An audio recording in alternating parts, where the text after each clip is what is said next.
북한의 최고 존엄 김정은이 있다면 대한민국에는 3대 존엄이 있습니다. 바로 문재인, 조국, 김어준입니다. 문재인 대통령을 비난한 청년은 대통령으로부터 고소장을 받고 조국 전 교수 딸의 의사 자격 문제를 지적한 우리 당 김재섭 비대위원은 경찰의 조사장을 받았습니다.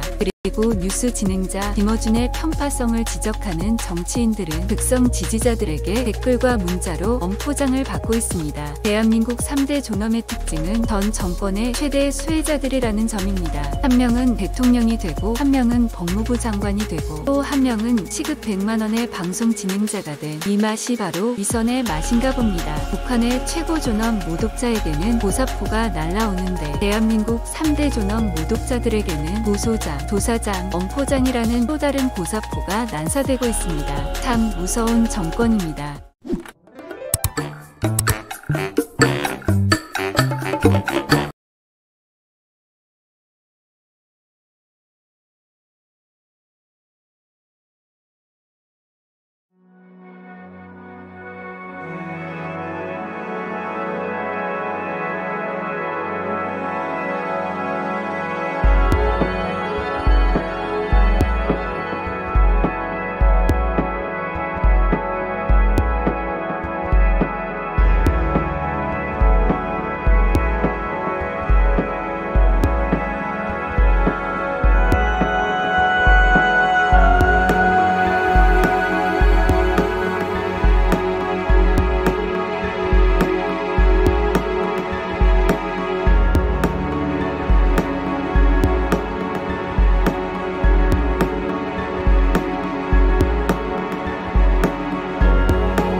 국토부 장관 후보자 공시가 정상화 입장부터 밝혀주길. 엉터리 공시가격이 노영욱 국토교통부 장관 후보자에게는 이중의 행운을 가져왔습니다. 집값 폭등 혜택은 혜택대로 누리고 세금은 면제되니 그라거지에 세금 폭탄을 맞은 국민들에게 노 후보자의 행운은 매우 불편합니다. 저는 공시가격 산정 기준이 엉망진창임을 여러 자료를 통해 입증했고 정상화를 촉구해 왔습니다. 공시가격 산정 기준은 여전히 국민에게는 비밀입니다. 이를 바로잡지 않고 비밀에 쌓인 채 또 다른 행운을 누리겠다고 하는 것, 우리 국민의 인내심을 시험하는 것입니다. 노 후보자는 공시가격 정상화에 대한 입장을 먼저 밝혀야 할 것입니다.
노영욱 국토교통부 장관 후보자의 재산 신고를 둘러싸고 엉터리 공시가 논란이 일고 있다. 노 후보자의 서울 서초구 아파트 시세는 12억 원에서 15억 원 사이로 알려져 있지만 공시가는 7억 7,200만 원으로 종부세 대상이 아니다. 문재인 정부 들어 이어진 집값 상승 혜택을 받은 데다가 엉터리 공시가 산정으로 종합부동산세를 피한 이중 수혜자인 셈이다. 하지만 정부는 국민이 납득할 만한 공시가 산정 기준을 제시하지 못하고 있다. 노 후보자가 공무원 특별 분양을 받은 세종시 아파트 또한 문제다. 해당 지역 거주 조건으로 취득세를 면제받았지만 노 후보자는 실거주하지 않았고 2013년 1월부터 2014년 12월까지는 매월 20만 원의 이주 지원비까지 지원받았다. 부동산 행정 최고 책임자로서의 자격이 있는지 의문이다. 노영욱 후보자는 부동산 혜택 논란에 대한 명확한 입장을 국민께 밝혀야 할 것이다.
우려했던 백신 가뭄이 현실로 다가왔다. 서울시가 75세 이상의 코로나19 백신 1차 접종 예약을 5월부터 중단하겠다고 밝혔다. 화이자 백신 물량이 부족하기 때문이다. 불과 며칠 전 홍남기 총리 대행은 정부가 충분한 백신을 확보했고 접종 속도를 높여 집단 면역을 앞당기겠다고 큰소리치지 않았던가. 이 와중에 유럽연합 집행위원장은 화이자 CEO를 전화와 문자로 꾸준히 설득해 화이자 백신 18억 회분 계약 체결에 합의했다는 소식이 있다. 백신 부족을 화이자의 무리한 요구 탓으로만 돌리던 여당은 느낀 것이 없는가. 그뿐 아니다. 바이든 미국 대통령이 백신 부족 국가들에 최대 6천만 회분의 아스트라제네카 백신을 지원하겠다고 밝혔음에도 문재인 대통령은 백신 개발국의 자국 우선주에 운운하며 임박한 한미 정상회담에 찬물을 끼얹고 있다. 세계 각국이 백신 확보를 위해 백방으로 뛰고 있는데 정부는 성과도 없이 한미 공조 체제마저 흔들고 있다. 그러면서 백신 확보와 집단 면역만 반복하고 있으니 정부를 믿고 싶어도 믿을 수가 없다. 나는 어떤 백신을 언제 맞을 수 있는가에 대한 정부 답변을 대체 언제 들을 수 있는 것인가. 국민들에게 일상 회복이 가능하다는 확신을 심어주어야 한다. 확실한 백신 로드맵을 제시해달라.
국민의힘 새 원내사령탑으로 선출된 김기현 의원의 원내대표 당선을 진심으로 축하한다.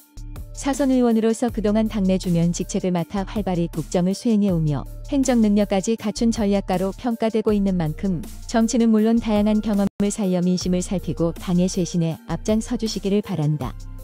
코로나 사태로 가장 힘들고 어려운 시기를 마주한 대한민국의 미래를 위해 무능하고 오만한 집권 여당에 맞서 때로는 결계 있는 모습으로 때로는 소통과 공감의 아이콘으로 자리매김해 주시기를 기대한다. 대선을 앞두고 정권 교체를 위해 반드시 야권 통합을 이루어내어야 함은 수많은 국민의 열망이다. 다시 한번 김 원내대표의 당선을 축하하며 아름답고 합리적인 보수를 지향하며 중도, 실용의 가치를 소중히 여기는 행보로 야권 통합을 넘어 국민 대화합을 이루어내는 선봉장이 되어주시길 바란다.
법사위원장의 편파적인 진행에 대해서 다시 한번 깊은 유감을 표명합니다. 오늘 회의가 늦어진 것이 민주당의 보좌진이 코로나 확진돼서 지금 이렇게 된 거지 국민의힘 의원들이 마음대로 시간 변경한 건 아니지 않습니까? 공공주택 특별법에 대해서 앞으로 많은 혼란이 온다고 하면 그것은 오늘 충분한 호의 없이 강행 처리한 법사위원장과 다른 의원님들의 책임이라는 말씀 다시 한번 드리겠습니다. 네, 신동근 의원님 말씀하십시오. 앞서 그 공공주택 특별법 관련해서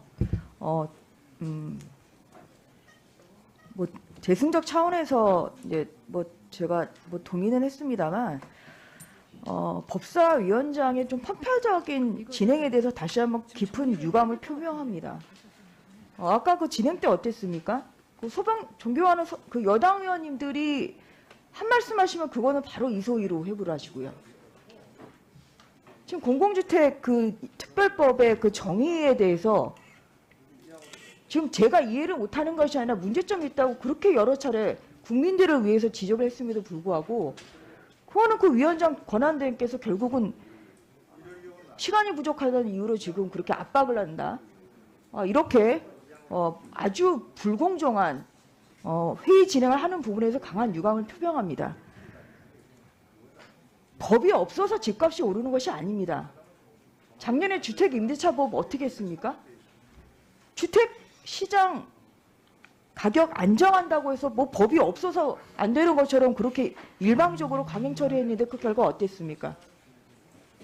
결국은 오히려 전세 시장이 오히려 혼란이 많이 왔고 오히려 많은 국민들이 그거로 피해를 얻었습니다. 그걸 방지하는 것이 바로 국회의 업무입니다. 그 앞으로도 오늘 좀 남은 그 법안에 대해서도 충분한 그런 의견 개진의 시간을 주시고요. 오늘 회의가 늦어진 것이 지금 민주당의 그 보좌진이 결국은 코로나 확진돼서 지금 이렇게 된 거지, 지금 국민의힘 의원들이 이렇게 마음대로 뭐 시간 변경한 건 아니지 않습니까? 근데 본회의 시간이 이렇게 촉박하다는 이유로 이렇게 그 자유로운 질의나 토론의 기회도 주지 않고 이렇게 법 통과를 오히려 엇박하는 것은, 그것은 국회의원으로서의 의무를 오히려 제대로 하지 말라는 것이다. 이런 강한 유감을 표시합니다. 그다음에 아까 존경하는 김종민 의원님, 본인은 이해하는데 왜 본 의원은 이해 못하나 그렇게 말씀하시는데요. 그게 바로 법률 전문가와 비전문가의 차이입니다. 제가 질의한 그 내용의 질문의 내용이 뭔지도 좀 제대로 이해하셨는지 모르겠습니다.